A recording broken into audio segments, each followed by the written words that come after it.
Alors, le chapitre 6, verset 2, que j'aimerais ce soir partager avec vous quant à son sens difficile.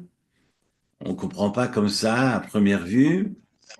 Ce que j'aimerais, c'est étudier ce verset-là et puis reprendre quelques idées que nous avions partagées durant le week-end et puis évoquer aussi la question de l'endurcissement du cœur de Pharaon. C'était mon cheval de bataille durant le week-end. Comment se fait-il que Dieu, a priori, endurcisse le cœur pour punir Pharaon? Bonjour le libre arbitre, comme on dit aujourd'hui. Donc, est-ce qu'on peut parler de libre arbitre de Pharaon en ce sens? Bien. Alors, si vous êtes d'accord, déjà dans un premier temps, c'est ce verset 2, le début de la paracha de Vaïra, où il est marqué Vaïdaber Elohim el Moshe, Dieu parle à Moïse, Vaïomer Elav, il lui dit Ani Hachem, je suis l'Éternel. Enfin, Dieu est l'Éternel, évidemment, c'est la même chose. Raison pour laquelle j'utilise un autre vocable, parce qu'on a un autre mot, mais c'est que la différence entre Elohim et Hachem. Elohim, qu'on prononce Him, c'est le Dieu de justice, c'est le tétragramme, Yudke Vavke. Il s'agit évidemment qu'on prononce Ado plus loin, Nai, qui est le Dieu de miséricorde, Dieu de bonté. Et Dieu, donc, annonce que, étant Dieu de justice, qui a créé la nature, implacable, dans une approche binaire, le jour, la nuit, la vie, la mort, eh bien, je suis le même éternel qui est le Yudke Vavke et qui sortira de par ma grâce le peuple d'Israël du pays d'Égypte. Et le verset continue en disant, Vaera el Avraham el Yitzhak vel Yaakov, je suis apparu à Abraham, à Isaac et à Jacob, El Shaddai. On ne devrait pas vraiment le lire comme ça parce que ça fait partie des noms de Dieu, comme le Dieu Tout-Puissant. Et Ushemi Hashem lo nodati lahem. C'est intéressant. Et le nom de l'Éternel, le Yud He Vav plus loin He, qu'on lit, qui est le tétragramme Ado plus loin Nai, que je ne vais pas vraiment dire parce que je n'ai pas à le faire tant que je ne suis pas dans ma prière. Eh bien, sous cette forme-là, la forme du tétragramme, je ne me suis pas fait connaître à eux. Je ne suis pas apparu à eux sous ce nom. Évidemment, vous allez dire, mais ils connaissaient Dieu. Mais le vocable utilisé auprès des patriarches est ce El Shaddai, comme nous enseigne Rashi. Rashi dit,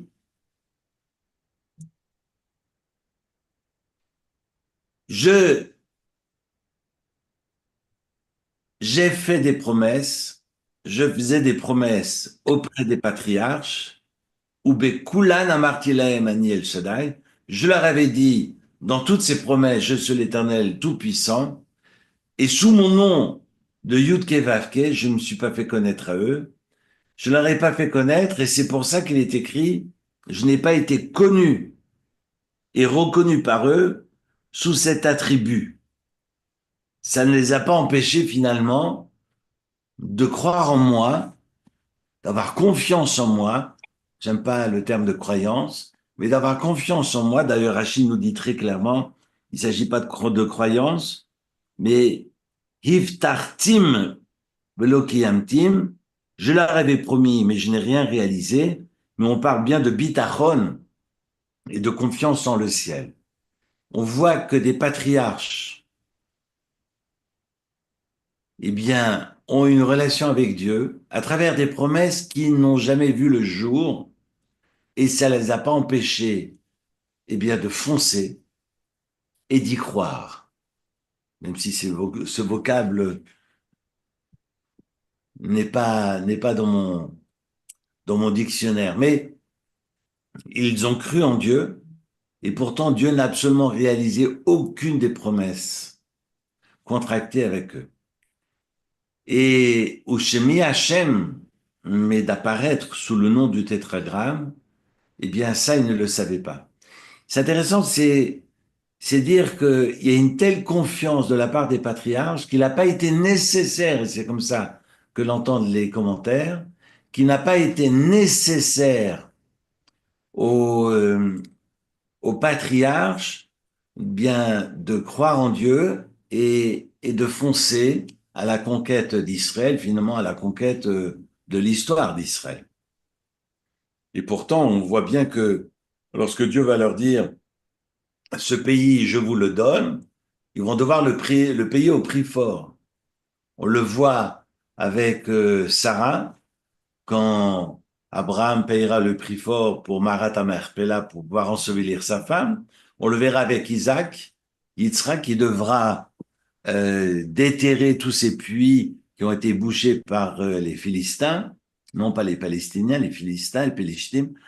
Et puis Jacob qui payera également au prix fort son installation à Shechem, aujourd'hui Naplouse. Et on voit comme finalement nos patriarches n'ont pas pipé mot, comme on dirait aujourd'hui, n'ont absolument rien dit, rien réclamé, et pourtant Dieu leur avait dit, cette terre, je vous la donne. Il y a une telle confiance en la providence qu'il n'a pas été nécessaire de leur révéler davantage. Évidemment, on est dans dans ce bitachon en fonction de ce que Dieu fait sur terre, en tout cas dans la perception de son action, en fonction finalement, de ses fonctions, si j'ose dire. Mais c'est pas le cas dans cette fidélité des patriarches. Ça s'inscrit pas dans du palpable. J'ai pas besoin de voir des miracles pour comprendre que Dieu est créateur du ciel et de la terre et qu'il intervient dans l'histoire de l'humanité. Et pourquoi El Shaddai nous enseigne nos maîtres? Parce que c'est le Dieu qui va dire stop et qui arrête sa création, qui a arrêté sa création le jour de Shabbat, comme Dieu est dit à la mer, tu t'arrêtes là pour que la terre ferme puisse commencer, à à la terre ferme, dai, stop, parce que chez dai, pas Shaddai, mais chez dai, dai veut dire stop, de s'arrêter en hébreu.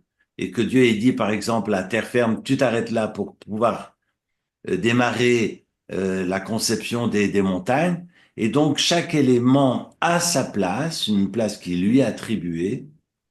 Et c'est ainsi, à travers la nature, qui est arrêtée, dans tous les sens du terme, par le ciel, c'est à travers cette nature que les patriarches ont réussi à percevoir le divin. Il n'a pas été nécessaire aux patriarches d'en savoir davantage pour connaître Dieu. Je connais Dieu à travers la nature. Non pas à travers ses interventions, mais à travers la nature. Je vois la nature et je comprends finalement que Dieu est créateur de celle-ci et qu'il la dépasse et est maître de l'histoire.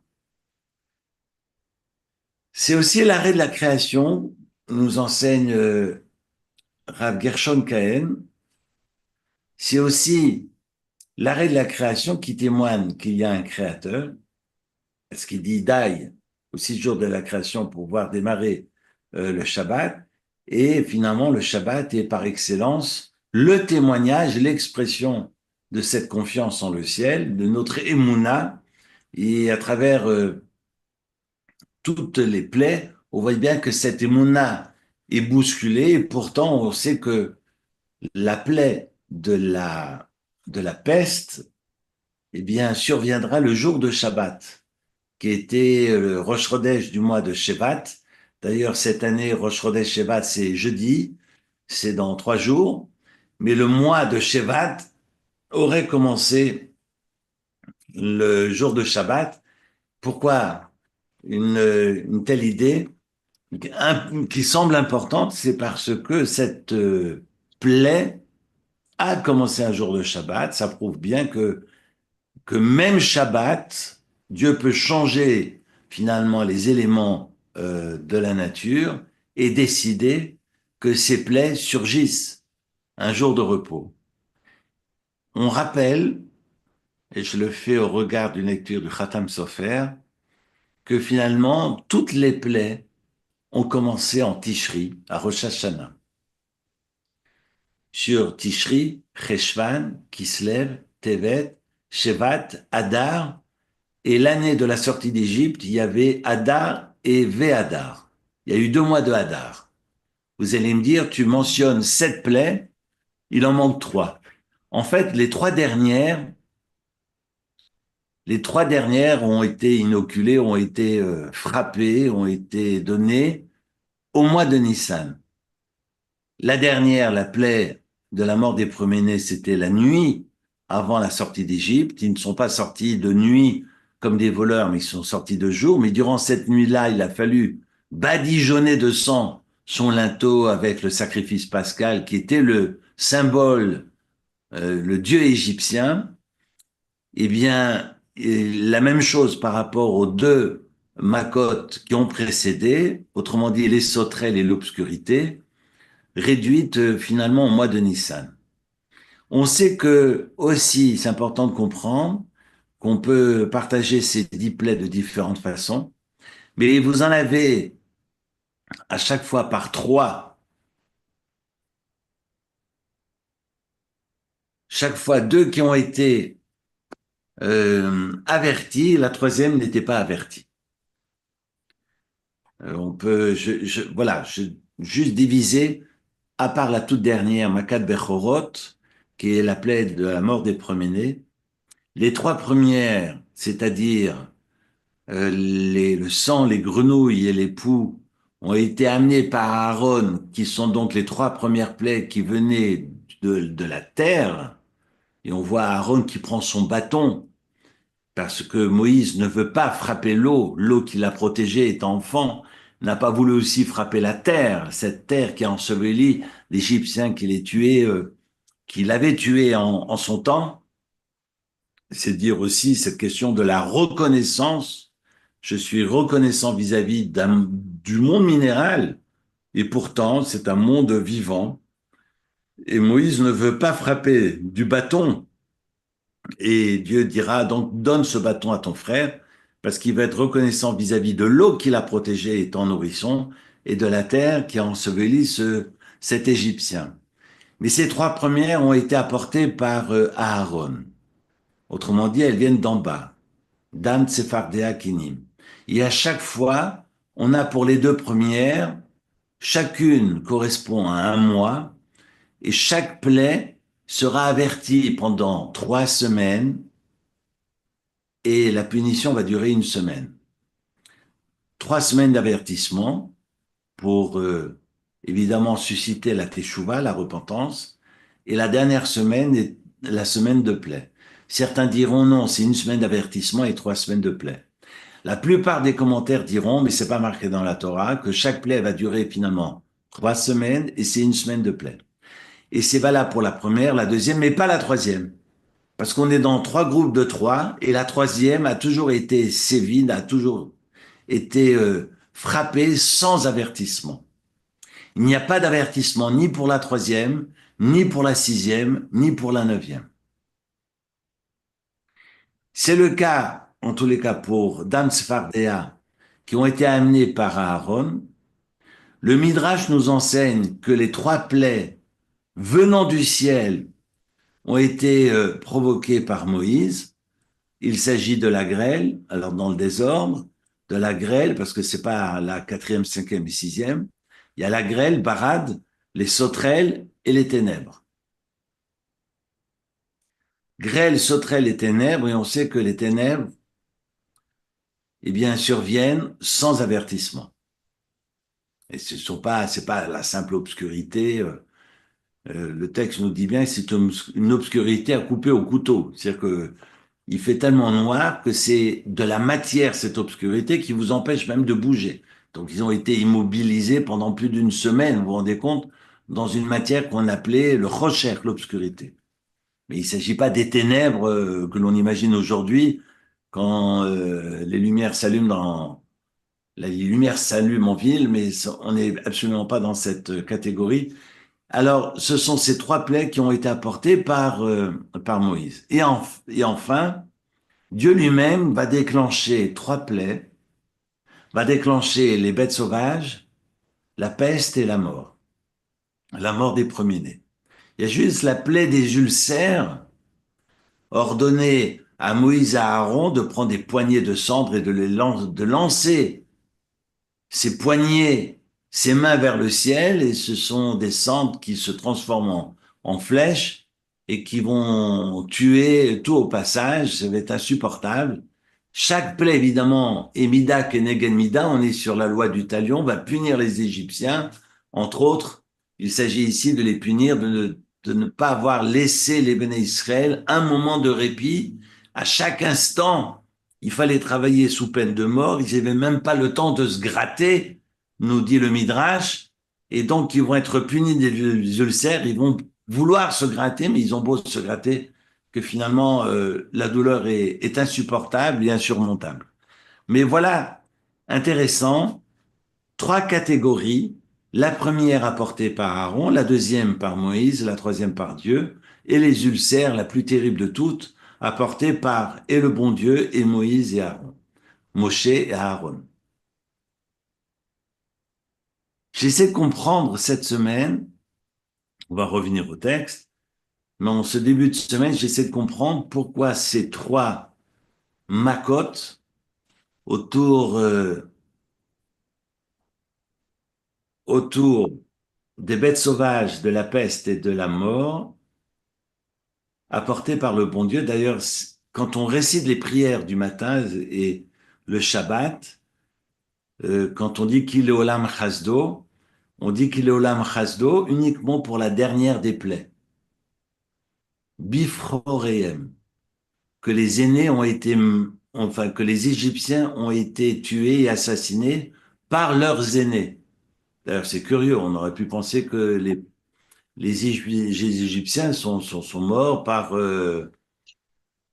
les Hébreux. C'était pas possible parce qu'ils étaient dans l'incapacité de prendre une arme, mais par le ciel, Bifroreem, ce sont les aînés qui se sont retournés contre leur père parce que les aînés sont allés voir Pharaon en disant c'est pas possible, on sait qu'on va mourir et il faut absolument empêcher cela et tu dois libérer le peuple d'Israël. Pharaon ferme la porte aux aînés, à tous les aînés d'Égypte et ça va être une guerre fratricide et on va voir des enfants qui vont tuer leur père. Nous raconte le Midrash. C'est pour ça que dans la prière du samedi matin, on ne retient que cette dernière où on voit que le peuple lui-même, les Égyptiens s'entretuent dans la dernière plaie. Et ils vont s'entretuer avant que Dieu, si j'ose dire en personne, descende sur l'Égypte pour tuer tous ses premiers-nés. Donc ils vont s'entretuer avant que le ciel ne les tue. Vous allez me dire, c'est insupportable. Je disais, avant de rentrer dans les détails, on est dans l'anniversaire de la fin du camp d'Auschwitz et on sait combien il est difficile pour les rescapés et pour les deuxième et troisième générations de se reconstruire. Le syndrome du survivant n'est pas simple.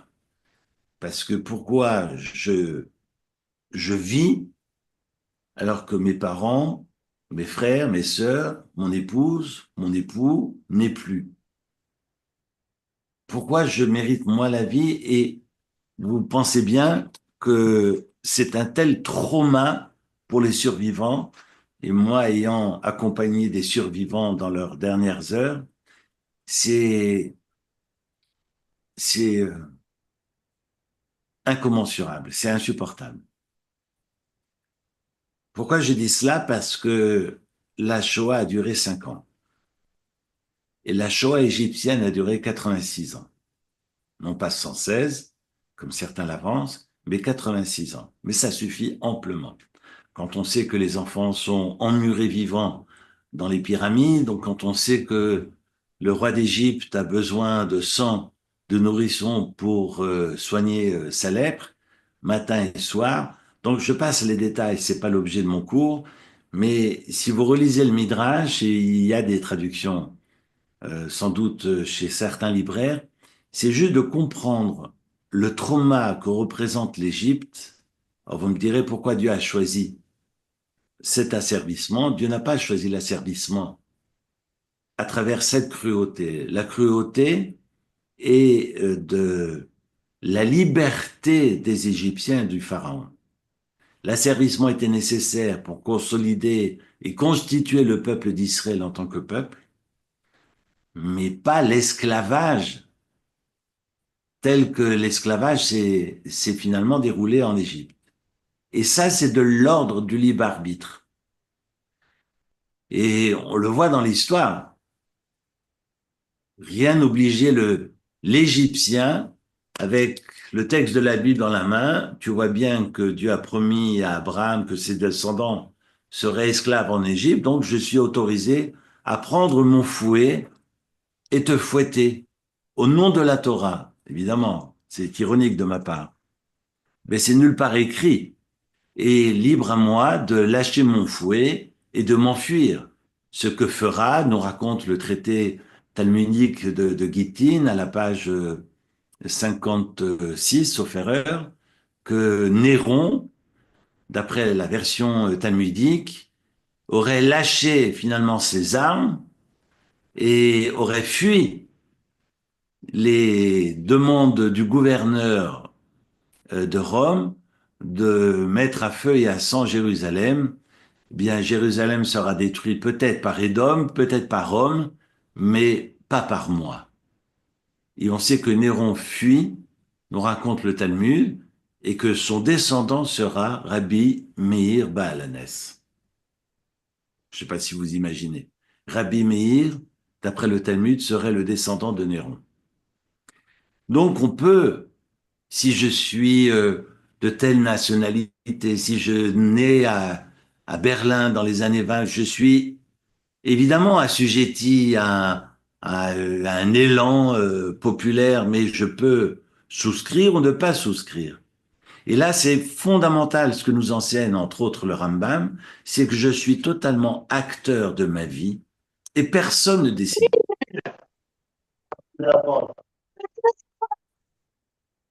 Et personne ne décide pour moi. C'est important cette question de libre arbitre, on va y revenir par rapport à Pharaon. Voilà donc trois catégories où celle des bêtes sauvages, de la peste et de la mort envoyées par Dieu, eh bien, a soulevé quelques questionnements que j'aimerais partager avec vous. On sait que de toutes les plaies, la seule plaie qui ne signifie rien, on sait que dam, c'est du sang, et donc la plaie du sang qu'on va appeler makad dam, on sait que de quoi il en retourne. Si je vous parle de tzfardea, des grenouilles, on sait de quoi on parle. Kinim, c'est la même chose, ce sont les poux. Mais Arov, qu'on désigne par les bêtes sauvages, depuis quand Arov correspond aux bêtes sauvages? Alors que les animaux sauvages, les animaux domestiques dans la Torah sont appelés Behemoth, et les animaux sauvages sont appelés Chayot. Pourquoi cette plaie ne s'appelle pas Chayot, Chaya? Pourquoi cette plaie s'appelle Arov, qui veut dire Milachon Eruv, l'arbeb, ça veut dire mélanger. Et le Midrash nous enseigne, en fait, pour punir l'Égypte de ce mélange, de ces confusions d'ordre sexuel, où les hommes allaient avec plusieurs femmes, où les femmes allaient avec plusieurs hommes, et tout le monde se mélangeait comme des bêtes. Et Dieu punit par les animaux. Et Dieu envoie les bêtes sauvages pour répondre à cela. Et c'est intéressant qu'on est sur finalement des cas de figure extrêmes qui, évidemment, touchent à l'idolâtrie. Et on sait bien que dans l'histoire, chaque fois qu'on est tombé dans l'idolâtrie, eh bien, ces cultes idolâtres ont fini dans la débauche. On le voit avec Baal Peor, qui va être la dernière condamnation de l'histoire juive dans la Torah, la fin des nombres. Mais on le voit aussi avec le Hegel Hazav, parce qu'ils ont beau danser autour du veau d'or, ça finit également dans la débauche. Et ça va conduire finalement à Moïse à tuer plus de 3000 personnes. Donc on sait que l'idolâtrie et la débauche ne sont pas loin l'un de l'autre. Et c'est intéressant d'ailleurs que dans les 10 commandements, quand on les énumère à partir de la dernière, à l'envers, la quatrième, vu qu'il s'agit de la quatrième plaie, la quatrième, c'est-à-dire la 10e, la toute dernière, c'est ne pas être jaloux, ne pas faire de faux témoignages, de ne pas voler. Et la quatrième, depuis en bas, c'est l'otinaf. Le niouf, c'est évidemment ne pas commettre d'adultère, savoir se conduire sur le plan sexuel.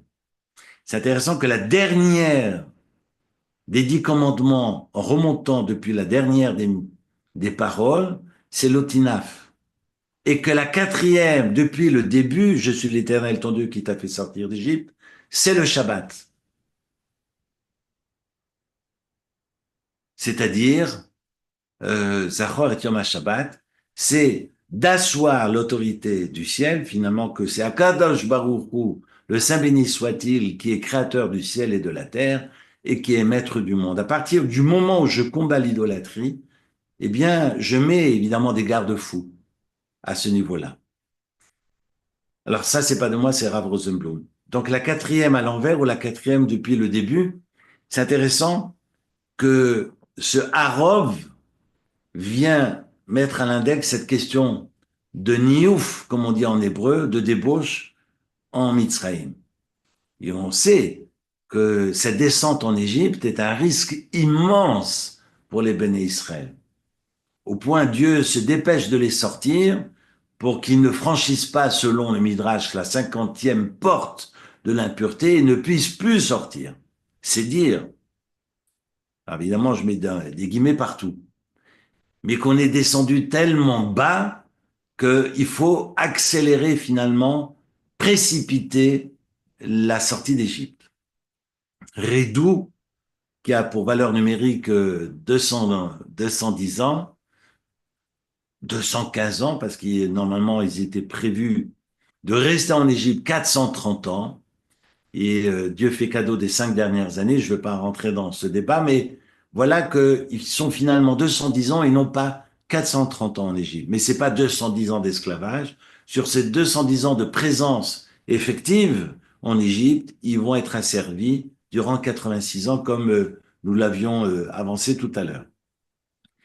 Mais 210 ans, vous me diriez, finalement, c'est d'abord pas 430 ans, mais c'est la moitié. Raison pour laquelle, dans cette précipitation, finalement, Dieu a coupé ces 430 ans en deux. Eh bien non. Certains midrashim diront, non, non, les 430 ans, on les a réalisés parce que ils ont été esclaves la nuit comme le jour. Et donc, c'est pas la moitié de 24 heures qu'ils ont été esclaves et enfermés dans des baraquements la nuit et travaillé le jour. Non, ils ont travaillé la nuit comme ils ont travaillé le jour. Donc, les 430 ans ont été opérés à travers l'esclavage nocturne et diurne. Donc, les rédous, ces 210 ans ont été évidemment réalisés par les Béné Israël. Ça, c'est la question des bêtes sauvages. La question de la peste, on sait que dévers la parole qui tue. Rappelez-vous, cette homophonie, on en a souvent parlé, autour de Davar, Dibour, la parole, et Déver, qui est la peste. On sait que cette polysémie est fondamentale dans l'hébreu biblique et que dans la parole, il y a le risque de Déver, de peste. Il y a le danger de mort. Et à chaque fois qu'on se fourvoie, c'est le cas pour Harov, c'est le cas pour Déver, et on assassine les autres, et la mort des premiers-nés, on ne montre pas l'exemple parce qu'on est censé être Beni Bechori, on est censé être le premier-né, et à montrer l'exemple, et finalement, finalement, on montre l'opposé. Et c'est intéressant d'ailleurs, je pense à cela, que la paracha que nous lirons la semaine prochaine, le paracha de Bo, qui veut dire viens chez Pharaon et viens lui dire les trois dernières plaies qui vont surgir sur le pays d'Égypte. Il s'agit évidemment des sauterelles, de l'obscurité et de la mort des premiers-nés. Quand on est réduit finalement à regarder le gazon de l'autre, à savoir non pas finalement de regarder ce que j'ai chez moi et d'être heureux de ce que j'aime, et si je commence à regarder ce qui se passe chez les voisins, est-ce que le voisin a une herbe plus verte que la mienne? Et c'est ce qu'on fait à travers le symbole des sauterelles. Eh bien, quand on allait voir, on ne voyait d'ailleurs plus rien parce que les sauterelles couvraient toute la surface de la terre égyptienne, jusqu'aux confins finalement du pays, et on ne voyait que la queue ou les bras ou la tête des sauterelles. On ne pouvait pas voir la terre. Tout était recouvert par les animaux.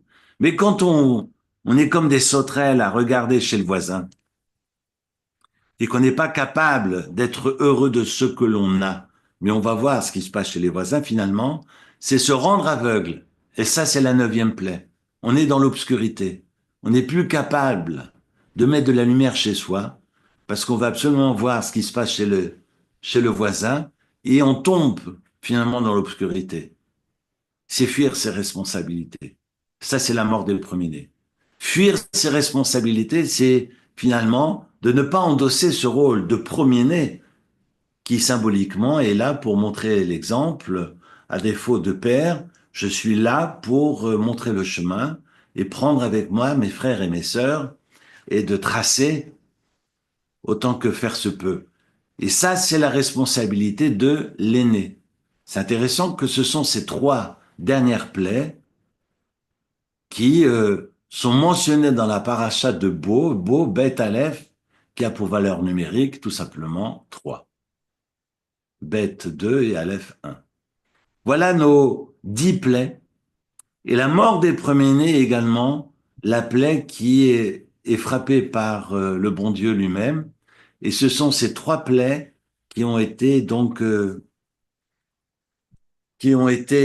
provoquées et déclenchées par Akadosh Baruch Hu. Il n'y a que les ulcères qui vont être provoqués par les trois, c'est-à-dire par Moshe, Aaron et le bon Dieu. Alors j'en reviens au premier verset parce que je suis apparu à Abraham, Isaac et Jacob, El Shaddai, ce que finalement nos patriarches ont perçu de Dieu est infime et ça leur a suffi pour comprendre la providence. Alors que vous, les béné Israël, je j'apparais pleinement, totalement. Et on pourrait reprocher à Moshe Rabbeinu qu'il râle, Lama Areota, pourquoi tu fais du mal à ce peuple? Attends, j'ai fait des promesses qui ne se sont jamais réalisées avec Abraham, Isaac et Jacob. Et là, les promesses avec les bénis Israël vont se réaliser et tu oses râler. Je viens te dire que je vais libérer ce peuple et tu oses râler. Et tu oses me dire pourquoi tu fais tant de mal à ce peuple. Alors, évidemment, ça peut être mal perçu et mal lu. Quand Moshe clame, quand Moshe Rabbeinu, quand Moïse crie au ciel pour que Dieu agisse rapidement, réagisse rapidement, il le fait pas pour lui, mais il le fait pour les béné Israël, pour ses frères.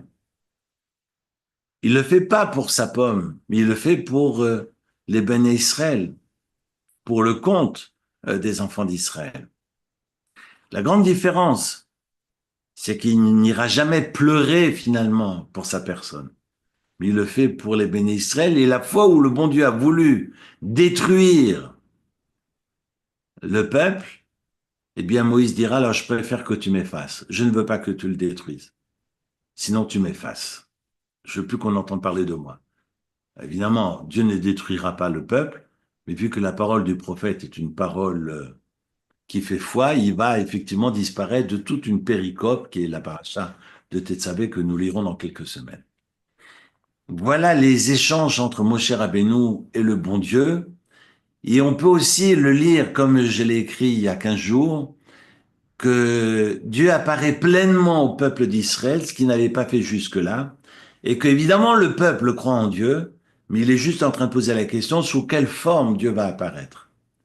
Est-ce que il va apparaître pleinement et comment je connais le bon Dieu, mais dans cette connaissance, j'ai plusieurs perceptions.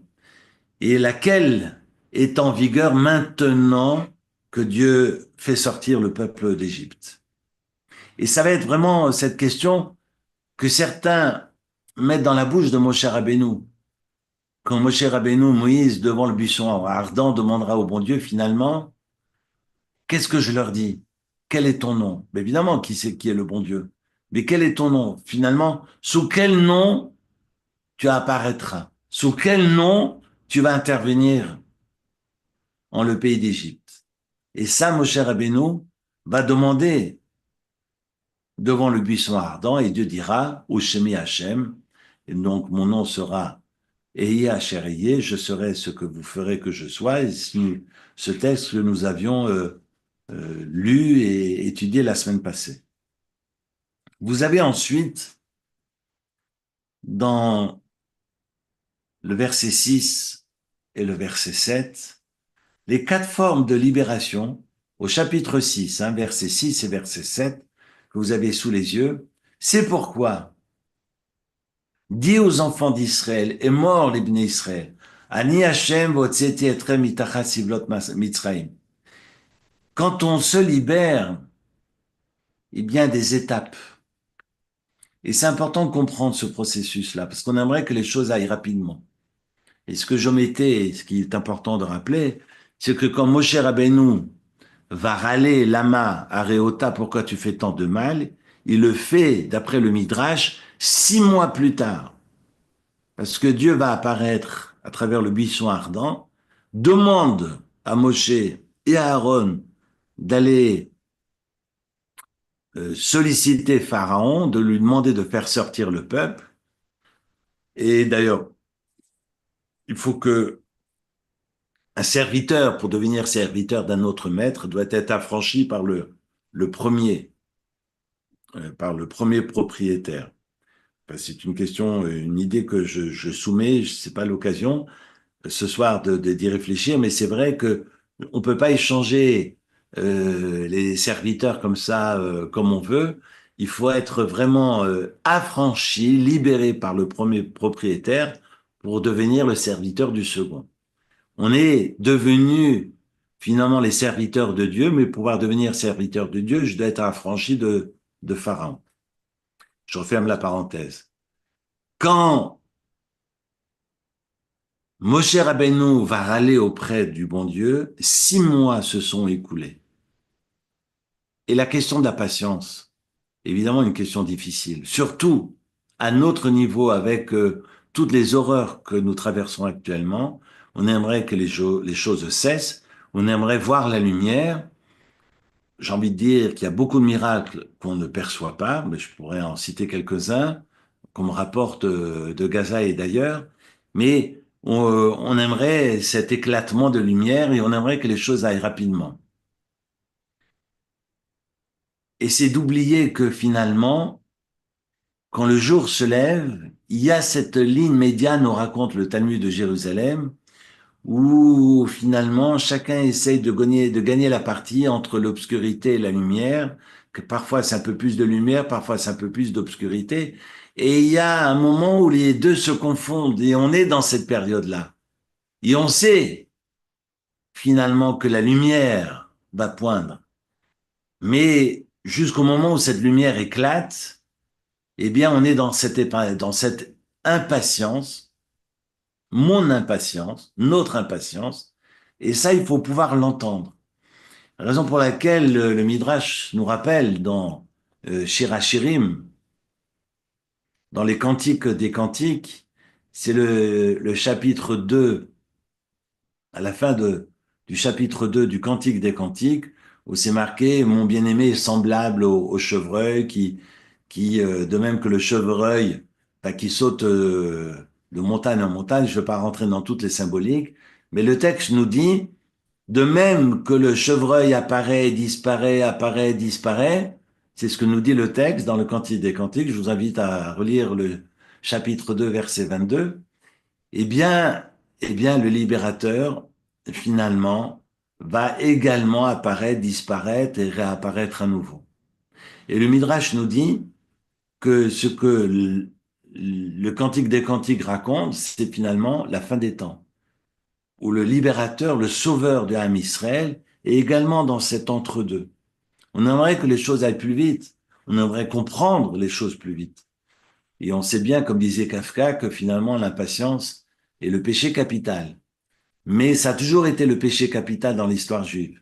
On le voit avec le veau d'or, quand on s'est trompé de quelques heures, quant au retour de Moïse, il y a chaque fois qu'on est pressé, eh bien on se fourvoie et on se fait massacrer quand on pense aux Méraglim, et ces va-t-en-guerre qui partiront ensuite et se faire d'ailleurs complètement laminer par les tribus, les autochtones, et puis Henson, et on le voit à travers l'histoire, chaque fois qu'on a voulu aller plus vite que la machine, l'histoire ne nous appartient pas, c'est Dieu qui décide, et on ne comprend pas les desseins du ciel, mais j'ai mon rôle et j'ai ma responsabilité dans cette dynamique, et je dois également être acteur et décider finalement de conduire le mouvement.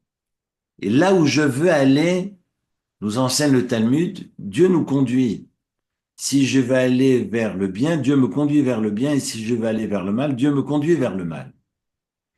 Donc j'ai une immense responsabilité. Alors je ne suis pas, et personne n'est de l'ordre du Baba Salé ou du Choni Améagel que nous raconte le Talmud dans Ta'anit, à la page 22, où on a des personnes tellement extraordinaires que ce qu'ils disent, Dieu fait. Donc il y a les desseins du ciel qu'on ne peut pas comprendre sur le plan collectif, et on a des individualités qui sont capables même de conduire et d'être des locomotives de l'histoire. En tous les cas, dans cette impatience, on n'arrive pas à admettre que les béné Israël sont accablés, comme ce sera le cas pour Moïse, qui ne comprend pas que Dieu n'intervienne pas tout de suite. Et Dieu lui dit, attends, Krapnish, tu verras que je sortirai les béné Israël d'Égypte d'une main, Beyat Chazaka, d'une main forte. Et on a ce processus, ces étapes mentionnées dans le verset 6 et dans le verset 7, lorsque le texte nous dit « Et je vous ferai sortir votre seti ». Veitsalti, je vous sauverai. Vegalti, je vous délivrerai. Et velakarti etrem lileam, et je vous prendrai pour peuple. C'est intéressant, ces quatre formes de libération nous rappellent ces quatre coupes, et c'est la raison pour laquelle on boit 4 coupes de vin le soir de Pessah, c'est pour marquer ces 4 libérations. On a 4 expressions. On parle d'abord de sortir, et pensez à un nourrisson d'ailleurs, quand il naît. Et c'est pas parce qu'il est dehors qu'il est délivré. L'enfant est né, mais il n'est pas délivré. Il est sorti. Et d'ailleurs, quand on dit à une femme bonne délivrance, c'est quand effectivement le placenta effectivement est extrait et dehors. Mais voyez, on parle de délivrer après la sortie. Bonne sortie, je vous ferai sortir, je vous délivrerai. Et c'est pas parce que on est délivré, eh bien, finalement qu'on est libre. Parce qu'après la délivrance, il faut couper le cordon ombilical. Là, on parle de libération. Alors, vous avez coupé le cordon ombilical du bébé, vous lui dites, allez, tu peux maintenant voler de tes propres ailes. Évidemment que non. Va falloir le responsabiliser, l'autonomiser. Et comment je le rends autonome? Eh bien, en l'armant, lui donner des armes dans la tête. Et je lui donnais des responsabilités. Et ça, c'est Velakarti Lileam. Je vous prendrai pour peuple, c'est-à-dire que je vais vous donner la loi qui va vous donner finalement ce squelette, hein, ce pilier qui vous permettra de déployer vos ailes et finalement de voler. Quand on pense d'ailleurs à l'oisillon, c'est la même chose. Il est sorti de sa coquille, il n'est pas délivré. Et quand il est délivré, il n'est pas libéré. Et c'est pas parce qu'il est libéré et qu'il est sur sa branche qu'il va pouvoir voler. Ça prend un temps. Et je pense que ces étapes-là nous sont également nécessaires quant à notre maturation, quant à notre autonomisation de la tête et de la pensée et de la vie. Eh bien, ça demande du temps. Et il faut prendre le temps.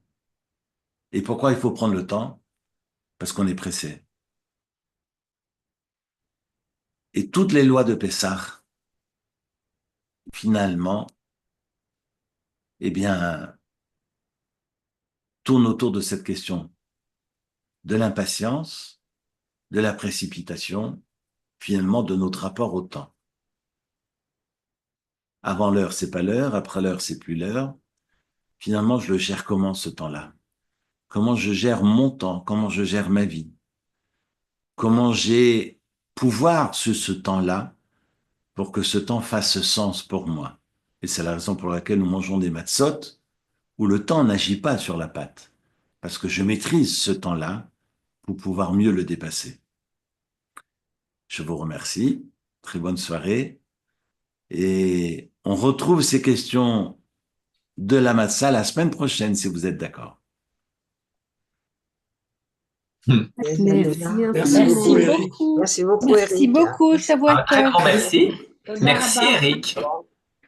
שבוע Merci, טוב. Eric. Au revoir à tout le Merci monde. beaucoup. Bonne soirée à tout le monde. Shabbat tov. Salut Lucienne, Shavuot tov. salut Xavier, Merci, salut Eric. Jean-François. Merci. Merci Au revoir Eric. Pascal. Voilà. Salut, Lucienne. Au revoir Clarisse. Au revoir. Au revoir. Hein? Ciao, Lucienne. Salut, salut. Au Salut revoir, l'Alsace. au revoir, au revoir. Bonne soirée en Alsace. Voilà. Merci. Il pleut, il fait gris, il fait moche. Chez nous, Il il y a, fait il y a beau. du soleil magnifique chez nous. On va Mais pas- le soleil est dans le cœur. Voilà. Il tombe des cordes.